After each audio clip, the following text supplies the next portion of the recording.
ಬಂಡರಾಗಿ ಬದಲಾಗ್ತಾ ಇದಾರೆ. ಆ ಬಂಡರಿಗೆ ಇವತ್ತು ನಾವು ಅಧಿಕಾರ ಕೊಟ್ಬಿಟ್ಟಿದೀವಿ. ಆ ಅಧಿಕಾರಿಗಳನ್ನ ಕಿತ್ತಿ, ಆ ಬಂಡರನ್ನ ಕಿತ್ತಿ ಒಂದು ಎಸೆಯುವಂತ ಕೈ ನಮ್ಮಲ್ಲಿತ್ತು, ನಾವು ಕಳ್ಕೊಂಡಿದೀವಿ.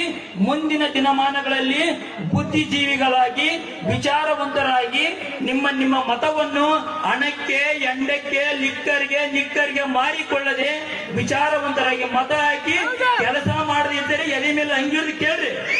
ಇವತ್ತು ನಾವು ಏನಂತ ನನಗೆ ಇವತ್ತು ಬೆಳಗಾವಿಯಲ್ಲಿ ರೈತರನ್ನ ಬೀದಿಗೆ ತಂದ್ರು.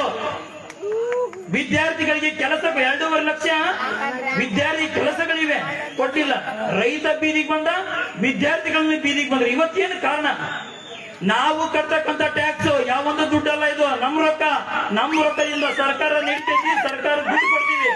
ಅದನ್ನ ನಾವು ಪ್ರಶ್ನೆ ಮಾಡಬೇಕು. ಎಲ್ಲಿವರೆಗೂ ಯುವಕರು ನೀವು ಪ್ರಶ್ನೆ ಮಾಡಲ್ಲ, ನಾವು ಪ್ರಶ್ನೆ, ರಾಜಕಾರಣಿಗಳು ಪ್ರಶ್ನೆ ಅಲ್ಲ. ಏಕೆ 500,000 ಇಸ್ಕೊಂಡು ಓಟ್ ಹಾಕ್ತಿವಿ, 5 ವರ್ಷ ಅವ್ರ ಕೈ ಕೊಡ್ತೀವಿ. ನಮ್ಮ ಕೈಯಲ್ಲಿರುತ್ತೆ. ಯುವಕರು ಎಚ್ಚೆತ್ತುಕೊಳ್ರಿ. ಶಿಕ್ಷಣ ನಾವು ಕೇವಲ ಕಲಿತು ಕೊಡೋದಲ್ಲ, ರಾಜಕಾರಣ ಹೊಲಸಲ್ಲ, ರಾಜಕಾರಣವನ್ನು ಹೊಲಸಕ್ಕೆ ತಳ್ಳಿಬಿಟ್ಟಿದೀವಿ. ಅದೊಂದು ತಳ್ಳೋದು ಬೇಡ ಅಂತ ಹೇಳ್ತಾ ಇದೊಂದು ಸಂದೇಶ ತಿಳಿಸಿದ್ದೀನಿ. ನನ್ನಿಂದ ಏನಾದ್ರು ತಪ್ಪಾಗಿದ್ರೆ ಕ್ಷಮಿಸಿ ಅಂತ ಕೇಳೋದು ಒಂದೆರಡು ಮಾತುಗಳನ್ನು ಮುಗಿಸುತ್ತೇನೆ. ಜೈ ಹಿಂದ್, ಜೈ ಕರ್ನಾಟಕ. ಪ್ರಜೆಗಳಿಂದ ಪ್ರಜಾಕೀಯ, ಪ್ರಜೆಗಳಿಗಾಗಿ ಪ್ರಜಾಕೀಯ, ಪ್ರಜೆಗಳಿಗೋಸ್ಕರ ಪ್ರಜಾಕೀಯ, ಮಟ್ಟ ಹಾಕಲು ರಾಜಕೀಯ. ನಮ್ಮಿಂದ ನಮಗಾಗಿ, ನಮಗೋಸ್ಕರ